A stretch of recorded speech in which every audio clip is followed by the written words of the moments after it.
Episode 19, the first motorcycle, the Reitwagen by Daimler and Maybach.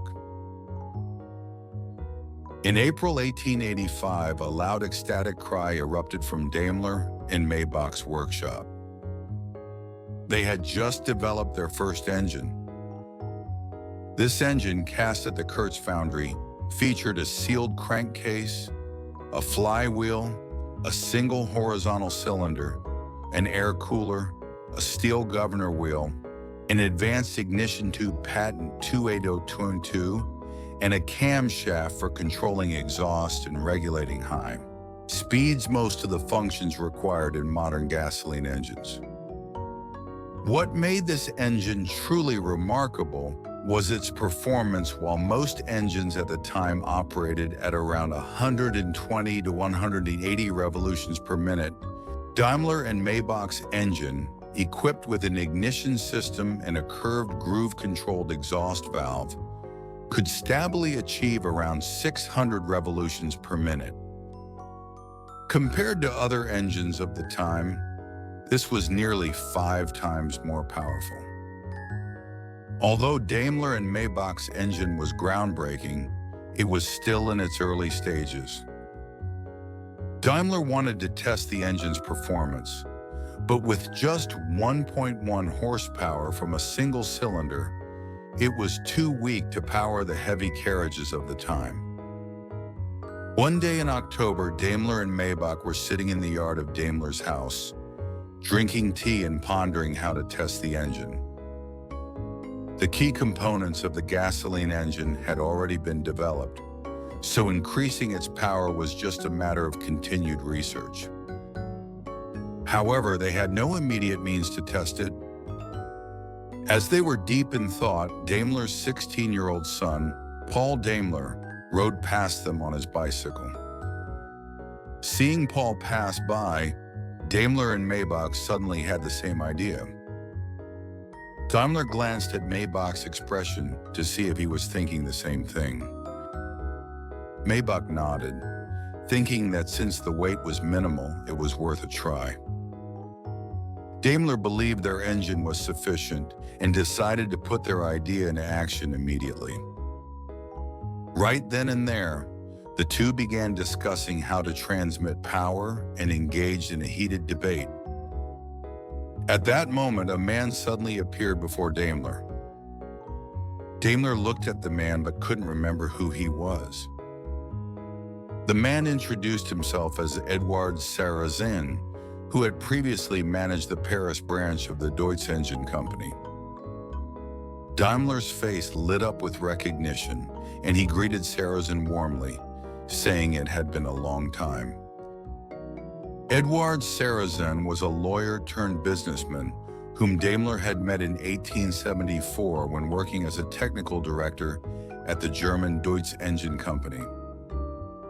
At the time, he was running a dealership for industrial gas engines in Paris. Daimler introduced Sarrazin to Maybach, and the two exchanged greetings. After that, Daimler and Sarrazin had a brief conversation. Sarrazin asked Daimler how he had been, and Daimler explained that he had left Deutz and was now focusing solely on research and development. Sarrazin was curious why Daimler, who was more than capable of starting his own company, was dedicating himself only to research and development. Daimler replied that he still needed time to perfect the engine he envisioned, and that since the engine he was developing with Maybach was nearly complete, he planned to start a business soon. At that moment, Sarrazin's expression turned serious, and he told Daimler that he had an important matter to discuss. When Daimler asked what it was about, Sarrazin explained that he had heard rumors that Daimler was developing a new engine, which prompted him to visit. Based on their past work experience, Sarrazin was well aware of Daimler's skills and was convinced that he had created an engine with performance unlike anything seen before. As a result, he requested that Daimler entrust him with the engine's sales in France. Daimler listened to Sarazen's words and fell into deep thought for a moment. Then, placing a hand on Maybach's shoulder, he continued speaking. He explained that he and Maybach had already developed an early-stage engine, which was more than 5 times more powerful than the engines currently available on the market. However, since this engine was co-developed with Maybach, he could not make a decision alone. Additionally, since the engine was not yet fully completed, he believed it was premature to discuss sales. Therefore, he suggested that they revisit Sarazen's proposal at a later time. Sarazen asked Daimler how long he would have to wait. Daimler replied that they should discuss it again once the engine was completed and ready for practical commercialization. In the end, without receiving a definitive answer, Sarazen left with disappointment. However, Sarazen persistently visited Daimler nearly every month, bringing up the issue of securing the engine's sales rights in France.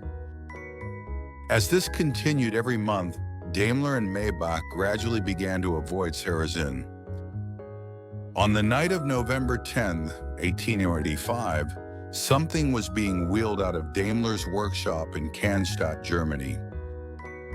It was the Reitwagen, a modified version of Paul's bicycle, which would later be called the riding bike or riding car. Behind Daimler, Maybach and Daimler's son Paul were following. Paul was eagerly listening to his uncle Maybach explaining the newly built Reitwagen. The three of them headed to an open field away from the residential area. Daimler and Maybach had chosen to conduct the first test run at night in the field to prevent the townspeople from being startled by the strange looking bicycle and the loud roar of its engine. Daimler looked at his son Paul, who was about to take off, with a worried expression and reminded him to be careful once again. He told Paul that, although he had listened to Maybach's instructions, he still needed to handle the Reitwagen carefully. Paul reassured Daimler that he had received enough explanations from Maybach and that there was no need to worry. Paul slowly increased his speed as he departed from Daimler's workshop toward Untertürkheim. At first, he found it awkward to ride a bicycle without pedaling and lost balance several times, but he soon adapted and gradually increased his speed. Daimler watched his son gradually disappearing into the distance with a worried expression. Meanwhile, Paul couldn't hide his amazement at the unique experience. He had previously ridden large steam cars and gas-powered vehicles similar to carriages, but this new machine, created by his father and Maybach, felt completely different.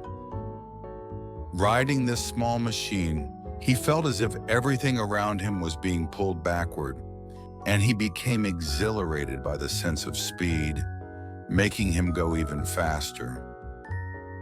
However, as time passed and Paul had yet to arrive, Daimler grew increasingly anxious. He worried that something might have happened along the way and showed his concern to Maybach. Maybach reassured Daimler, explaining that the distance between Bad Cannstatt and Untertürkheim was about 3 kilometers and, considering the speed of the Reitwagen, it was not yet time for Paul to arrive. Daimler, still restless, kept checking the time.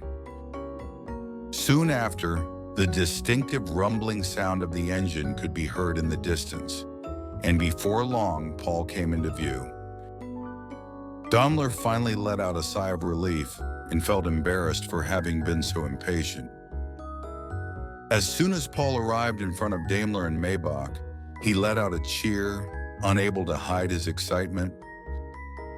He was so thrilled that he eagerly prepared to ride again. With a pleased expression, Maybach asked Paul how it felt, and Paul, in an excited voice, described it as if everything around him was being pulled backward.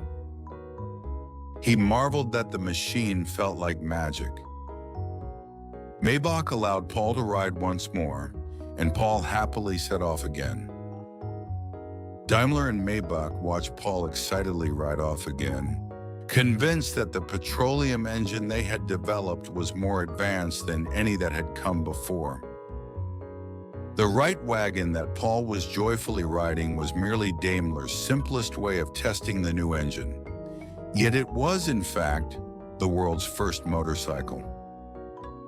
Daimler and Maybach designed an engine that was even smaller and more compact than a grandfather clock to install on Paul's bicycle. The first motorcycle equipped with a water-cooled four-stroke single-cylinder engine, producing 0.5 horsepower with a displacement of 264 cc, weighed 90 kilon and could reach a speed of 12 km/h. Daimler and Maybach modified Paul's bicycle by placing a saddle between the front and rear wheels, mounting an engine beneath it, and using a belt to transfer power to the rear wheel. And so Daimler and Maybach ended up creating, quite by chance, the world's first two-wheeled vehicle. From that night onward, Paul rode the motorcycle back and forth countless times between Bad Cannstatt and Untertürkheim.